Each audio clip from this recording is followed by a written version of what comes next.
আলহামদুলিল্লাহ আমার লাহোরিগুলো ওরা একবার ডিম করার পর এখন রেস্টে দিয়ে পর ওদেরকে আবার জোড়াতে দিছি।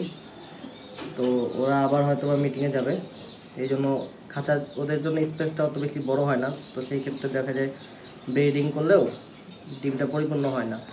তো এই জন্য ওদেরকে বাইরে কিছুক্ষণ ছেড়ে রাখছি। তো কালকেও ছাড়ছিলাম, কালকে আলহামদুলিল্লাহ ওরা মিটিং করছে। তো এখন হয়তো বা আবার সেই সুযোগটা ওদেরকে করে দিচ্ছি, দেখা যাক কী হয়। তো যারা বড় কবুতর পারেন তারা মূলত চেষ্টা করবেন যে হচ্ছে ওদেরকে স্পেসটা দেওয়ার জন্য। খাঁচা থেকে বাইরে ব্রিডিং করলে ওদের জন্য ভালো হয়। তো যদিও আমার খাঁচাগুলো বড় বড় 24x24, তারপরও আমি এই সুযোগটা ওদেরকে করে দিচ্ছি। আর আজকে দিছি গোসলের জন্য পানি, দেখা যাক গোসল করে কিনা। এটা হচ্ছে মাদি আর এটা হচ্ছে নর। তো সে আলহামদুলিল্লাহ, আল্লাহ হাফিজ।